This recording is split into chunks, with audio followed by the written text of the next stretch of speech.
नमस्कार दोस्तों, मेरा नाम आलोक शुक्ला है और मैं प्रतिदिन ग्रैंड टीवी पर उपस्थित होता हूं शाम 8:30 बजे प्रसंग में एक नए विषय के साथ। आज 25 जनवरी का दिन है और यह दिन बड़ा महत्वपूर्ण है क्योंकि इसको हम राष्ट्रीय मतदाता दिवस के रूप में मनाते हैं। दरअसल आज ही के दिन सन 1950 में भारत निर्वाचन आयोग का गठन हुआ था। भारत का संविधान 26 जनवरी को लागू किया गया था, लेकिन यह बड़ा महत्वपूर्ण है कि देश के कर्णधारों ने निर्वाचन आयोग को इतना महत्वपूर्ण माना कि उसका गठन संविधान को लागू करने के एक दिन पहले ही किया। भारत निर्वाचन आयोग को देश में स्वतंत्र और निष्पक्ष चुनाव कराने की जिम्मेदारी संविधान ने दी है और इस नाते यह देश में लोकतंत्र की रक्षा करने वाली सबसे महत्वपूर्ण स्वतंत्र संस्था है। देश की जनता निर्वाचन आयोग पर पूरा विश्वास करके ही चुनाव के परिणामों को स्वीकार करती है। चुनाव के द्वारा शांतिपूर्ण सत्ता परिवर्तन ही लोकतंत्र को जीवित रखने का एकमात्र साधन है। इस नाते निर्वाचन आयोग पर बहुत बड़ी जिम्मेदारी है, जिसका निर्वहन आयोग पूरी तत्परता से करता भी रहा है। जब भारत स्वतंत्र हुआ उस समय पश्चिम के अनेक देशों ने लोकतंत्र को बचाए रखने की भारत की क्षमता पर शंका व्यक्त की थी, परंतु समय ने यह दिखा दिया है कि जहां क्षेत्र में अनेक देशों में नाम मात्र का लोकतंत्र है, वहीं भारत में लोकतंत्र की जड़ें गहरी और मजबूत हुई हैं। भारत निर्वाचन आयोग का इसमें बड़ा योगदान रहा है। तो आइए हम सब लोग मिलकर सबसे पहले तो भारत निर्वाचन आयोग की तारीफ करें। और मैं ये बड़े गर्व के साथ आपको बताना चाहता हूं कि मुझे भारत निर्वाचन आयोग में उप निर्वाचन आयुक्त के रूप में काम करने का लगभग 6 वर्ष का अनुभव मिला है और मैंने सीधे सीधे फर्स्ट पर्सन में यह देखा है कि भारत निर्वाचन आयोग कितनी मुस्तैदी से और कितने अच्छे तरीके से काम अपना करता है। लेकिन पिछले कुछ समय से निर्वाचन आयोग की स्वतंत्रता के संबंध में सवाल भी उठ रहे हैं। कांग्रेस सहित विपक्षी दलों ने निर्वाचन आयोग की स्वतंत्रता और निष्पक्षता पर सवाल उठाए हैं। विशेषकर मुख्य निर्वाचन आयुक्त और अन्य निर्वाचन आयुक्तों की नियुक्ति और उनके स्टेटस के संबंध में कानून में जो संशोधन किए गए हैं, उन पर प्रश्न चिन्ह लगाए गए हैं। यदि इलेक्ट्रॉनिक वोटिंग मशीनों पर उठाए गए सवालों पर छोड़ दें, जो अपने आप में एक बहुत बड़ा विषय है और उस पर हम किसी और दिन चर्चा करेंगे, तो निर्वाचन आयोग पर किसी प्रकार के फ्रॉड करने का आरोप ईश्वर की कृपा है अभी तक नहीं लगा है। मुख्य रूप से आरोप यह लगे हैं कि आयोग सत्तारूढ़ दल के द्वारा नियमों की अवहेलना करने पर भी कोई कार्यवाही नहीं करता, जबकि विपक्षी दलों पर लगातार कार्यवाही की जाती रही है। इन शिकायतों के कुछ उदाहरण हैं, उसकी बात करते हैं। 2019 के आम चुनावों में विपक्ष ने आरोप लगाया कि सत्तारूढ़ दल ने सशस्त्र सेनाओं के शौर्य, त्याग और बलिदान का चुनावी फायदा उठाया है और चुनाव आयोग ने इसे रोकने के लिए कुछ भी नहीं किया। यह आरोप भी लगता रहा कि सत्तारूढ़ दल के नेता कुछ भी करें या कुछ भी कहें, उन पर आदर्श आचरण संहिता के उल्लंघन का आरोप नहीं लगाया जाता, जबकि विपक्ष के नेताओं को न केवल नोटिस जारी किए जाते हैं बल्कि उन पर कार्रवाई भी की जाती है। पश्चिम बंगाल के चुनावों में चुनाव आयोग द्वारा 20 घंटे पूर्व प्रचार को रोके जाने को लेकर कांग्रेस के रणदीप सिंह सुरजेवाला जी ने भारत के लोकतंत्र को एक काला धब्बा बताया था। दरअसल इस बारे में लोगों को बहुत कुछ कहने का अवसर तब मिला जब चुनाव आयोग की आंतरिक कलह सार्वजनिक हो गई। 2019 के चुनावों में चुनाव आयुक्त अशोक लवासा ने सार्वजनिक रूप से बयान दिया कि आयोग की बैठकों में सत्तारूढ़ दल के नेताओं पर कार्यवाही के संबंध में उनके विचारों को किनारे किया जा रहा है। उन्होंने यह मांग भी सार्वजनिक रूप से की थी कि यदि आयोग के सदस्यों में किसी बात पर मतभेद हो तो सर्वोच्च न्यायालय की तरह मतभेद रखने वाले सदस्य का माइनॉरिटी निर्णय भी सार्वजनिक किया जाए। इस बारे में प्रवीर पुरकायस्थ और परंजय गुहा ठाकुरता की न्यूज क्लिप पर एक बहुत सुंदर वार्तालाप की क्लिपिंग है जो मैं आपको दिखा रहा हूं। यह क्लिप YouTube पर क्रिएटिव कॉमन्स लाइसेंस के अंतर्गत उपलब्ध है, तो हम कोई कॉपीराइट वायलेशन नहीं कर रहे हैं, पर आप इस क्लिप को देखिए कि किस तरीके से उस समय बात हुई थी और कैसे लवासा जी ने कहा था कि वो चुनाव आयोग की बैठकों में भाग तक नहीं लेंगे। Completely unprecedented that an election commissioner should write to the chief election commissioner saying, I will not be attending any further meeting. Why?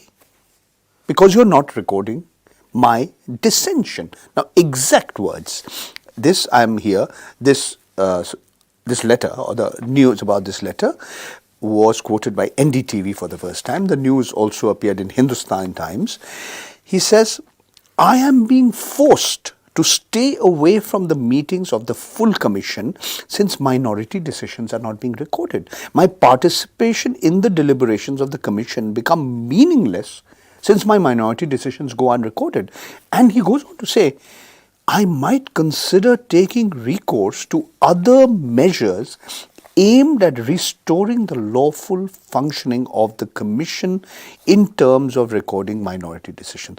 This is amazing. Ashok Lavasa की बात को अगर माना जाए तो चुनाव आयोग में उनकी चली नहीं, और क्योंकि उनकी चली नहीं तो इसलिए उन्होंने बगावती तेवर दिखाए, पर इसके कारण उल्टे उन्हें चुनाव आयोग से बाहर का रास्ता दिखा दिया गया। यह और बात है कि उन्हें मोटी तनख्वाह वाले एशियन डेवलपमेंट बैंक के पद पर फिलीपींस भेजा गया, लेकिन उनकी पत्नी और उनके बेटों पर इनकम टैक्स की जांच से यह बात साफ हो गई थी कि उन पर चुनाव आयोग छोड़ने के लिए दबाव डाला गया था। मुख्य रूप से विपक्षी दलों द्वारा यह कहा जाता रहा है कि क्योंकि चुनाव आयुक्तों की नियुक्ति का अधिकार केंद्र में सत्ताधारी पार्टी के पास है, इसलिए वो चुनाव आयोग पर नियंत्रण कर सकती है। परंतु हमें इस बात का ध्यान रखना चाहिए कि यह शक्ति तो केंद्र सरकार के पास हमेशा से थी। ऐसा नहीं है कि केंद्र सरकार ने इसके पहले चुनाव आयोग पर नियंत्रण के प्रयास नहीं किए, परंतु टी.एन. शेषन और जेम्स लिंगडो जैसे मुख्य निर्वाचन आयुक्तों ने अपनी पर्सनैलिटी से चुनाव आयोग की स्वतंत्रता और शक्तियों में वृद्धि की। यह एक दिन में नहीं हुआ। ऐसा होने में 3 महत्वपूर्ण बातों का असर रहा है। पहली बात तो यह कि 1989 से 2014 तक कांग्रेस पार्टी का वर्चस्व धीरे धीरे कम होता चला गया और गठबंधन की राजनीति बढ़ती गई। इसके कारण केंद्र सरकार की चुनाव आयोग पर नियंत्रण की क्षमता भी कम हो गई। दूसरी बात यह कि राजनीतिक दलों की संख्या बढ़ने और राज्य स्तर पर भी महत्वपूर्ण राजनीतिक शक्तियों के उदय के कारण चुनाव आयोग द्वारा निष्पक्षता से राजनीतिक दलों के बीच समन्वय की आवश्यकता बढ़ी और राजनीतिक दलों तथा आम जनताओं की अपेक्षाएं भी चुनाव आयोग के प्रति बढ़ती चली गईं। और तीसरी बात यह कि इस मौके का लाभ उठाकर टी.एन. शेषन जैसे मुख्य चुनाव आयुक्त ने आयोग की शक्तियां और स्टेटस दोनों बढ़ा लिए। उन्होंने मुख्य निर्वाचन आयुक्त का स्टेटस सर्वोच्च न्यायालय के जज के बराबर कर लिया, वोटर आईडी कार्ड बनाए, निर्वाचन प्रेक्षकों को चुनावों में भेजना प्रारंभ कर दिया। उन्होंने प्रेक्षकों की रिपोर्ट के आधार पर कई चुनाव रद्द भी किए।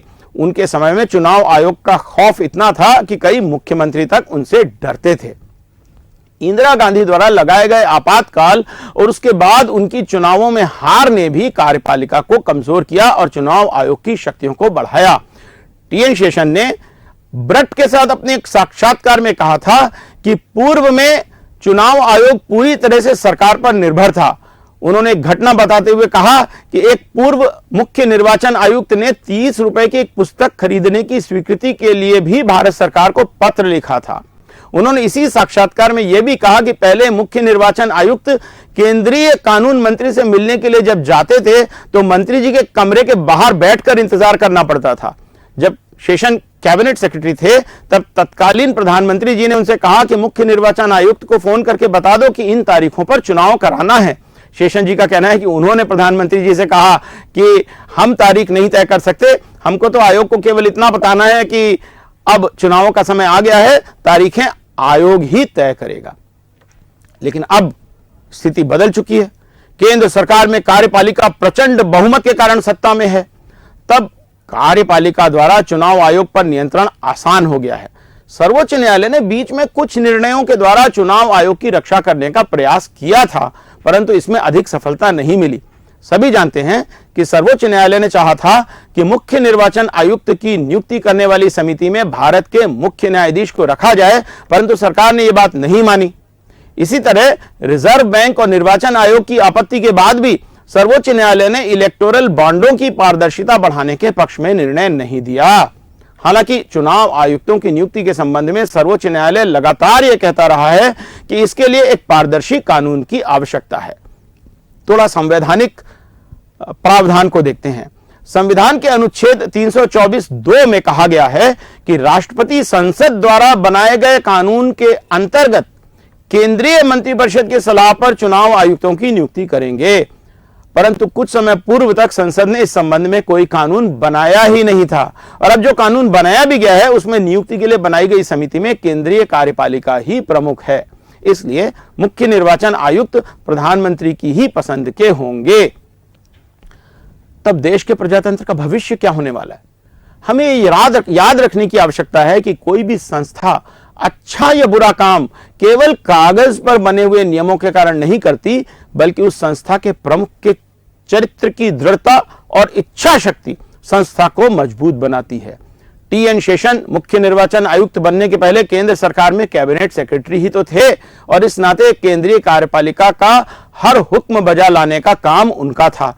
लेकिन मुख्य निर्वाचन आयुक्त बनते ही उन्होंने दिखा दिया कि चुनाव आयोग की ताकत क्या है। उन्होंने किसी भी दबाव में आने से इनकार कर दिया और भारतीय प्रजातंत्र के इतिहास में एक आइकॉन बन गए। स्पष्ट ही है कि केवल कानून बनाने या न बनाने से अंतर नहीं पड़ेगा। निर्वाचन आयोग की निष्पक्षता और स्वतंत्रता का आधार मुख्य निर्वाचन आयुक्त और निर्वाचन आयुक्तों की अंदरूनी चारित्रिक ताकत पर निर्भर करेगा। हमें आज ऐसे निर्वाचन आयोग की आवश्यकता है जिसे ताकतवर कार्यपालिका द्वारा डराया ना जा सके और जो विपक्ष की आलोचना से भी न घबराए। भारत की जनता का विश्वास चुनाव आयोग पर कायम है। यह चुनाव आयोग की जिम्मेदारी है कि वो इस विश्वास पर खरा उतरे। तो आज बस इतना ही। आपको कार्यक्रम कैसा लगा इसके बारे में अपना फीडबैक जरूर दीजिएगा। कल फिर उपस्थित होंगे एक बिल्कुल नए विषय, एक नए कार्यक्रम को लेकर। बहुत बहुत धन्यवाद। नमस्कार।